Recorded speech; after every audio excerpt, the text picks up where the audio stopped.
જય શ્રી સ્વામિનારાયણ. મારું નામ સરવૈયા જીતિક્ષાબા રાજેન્દ્રસિંહ છે. હું શ્રી સ્વામિનારાયણ વિદ્યાલય પ્રાથમિક વિભાગ જીઆઈડીસી ચિત્ર ધોરણ 8 માં અભ્યાસ કરું છું. હું ઝાંસીની રાણી લક્ષ્મીબાઈ. મારા બાળપણનું નામ મણિકર્ણિકા હતું. નામ મોટું હોવાને લીધે ઘરના સભ્યો મને મન્નુ કહીને બોલાવતા હતા. મારી માતાનું નામ ભાગીરથીબાઈ અને પિતાનું નામ મોરોપંત તાંબે હતું. હું જ્યારે 4 વર્ષની હતી ત્યારે મારા પરથી મારી માતાનો છાયો હટી ગયો. મારી માતાના અવસાન બાદ મારા પિતાએ મને મારી માતા અને પિતા બંનેની જવાબદારી નિભાવી મારો ઉછેર કર્યો અને સાથે સાથે શસ્ત્રો અને શાસ્ત્રોનું જ્ઞાન આપ્યું. મારા લગ્ન ઝાંસીના રાજા ગંગાધર રાવ સાથે થયા હતા. મારા પુત્રનું નામ દામોદર રાવ હતું. મારા પુત્રનું માત્ર 4 મહિનાની આયુમાં જ મૃત્યુ થઈ ગયું. તે આઘાતને મારા પતિ સહન ન કરી શક્યા અને તેમણે પણ જીવન ગુમાવ્યું.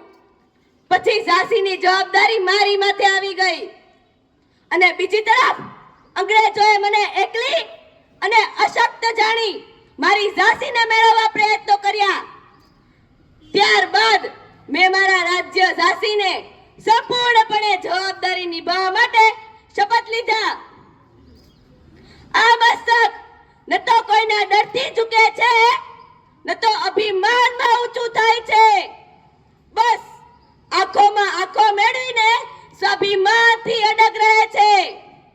એ ફિરંગી, તું જે ધરતી પર ઊભો છે ત્યાંના લોકોનું, એમની લાગણીઓનું સન્માન કરતા શીખી લે. અંગ્રેજી અમારી કેળવણી હોઈ શકે પરંતુ અમારી માતૃભાષા નહીં, કારણ કે માતૃભાષા માં હોય છે અને માં માત્ર એક જ હોય છે. કંપની રાજ અને ભારત વંશની ગુલામીની બાબતમાં મેં કેટલાય બધા પ્રશ્નો પેશવાને પૂછી લીધા. અમે લડીશું કારણ કે હવે પછી આવનારી પેઢીઓ પોતાના અસ્તિત્વ પર કોઈ પ્રતિબંધ નહીં. આપણે લડીશું કારણ કે છત્રપતિ શિવાજી મહારાજના સ્વરાજના સપનાને પૂર્ણ જીવિત કરીશું. આપણા લોકો, આપણું રાજ્ય, આપણું ગૌરવ અટકથી કટક સુધી સંપૂર્ણ ભારત. હું ઝાંસીની રાણી લક્ષ્મીબાઈ મહારાજા ગંગાધર રાવની પત્ની અને નવલકર વંશની પુત્રવધુ પ્રતિજ્ઞા કરું છું કે જ્યાં સુધી મારા શરીરમાં લોહી છે, જ્યાં સુધી મારા હૃદયમાં ધબકારા છે, જ્યાં સુધી મારા શ્વાસમાં પ્રાણ છે, ત્યાં સુધી હું પૂરી નિષ્ઠાથી ઝાંસીની સેવા કરીશ. નહીં ઝૂકવા દઉં ઝાંસીનું સ્વમાન અને નહીં ઝૂકવા દઉં માતૃભૂમિનું મસ્તક. આજની સાંજ એ અંગ્રેજો માટે મારી ઝાંસીમાં છેલ્લી સાંજ હશે. હું મારા અંતિમ શ્વાસ સુધી લડતી રહીશ. મારા લોહીનું એક એક ટીપું આ ધરતી માતા માટે કુરબાન છે.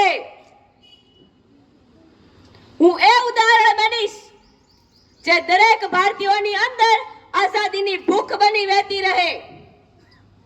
ઝાંસી તમે પણ મેળવવા ઈચ્છો છો અને હું પણ. ફરક ખાલી એટલો છે કે તમારે રાજ કરવું છે અને મારે ઝાંસીની સેવા. આપણી સંસ્કૃતિમાં પહેલા શાંતિ અને પછી ક્રાંતિને સ્થાન આપ્યું છે, પણ અંગ્રેજોએ મને શીખવાડી દીધું છે કે લાતોના ભૂત વાતોથી નથી બાંધતા. ઝાંસી તૈયાર છે કોઈ પણ પરિસ્થિતિ માટે.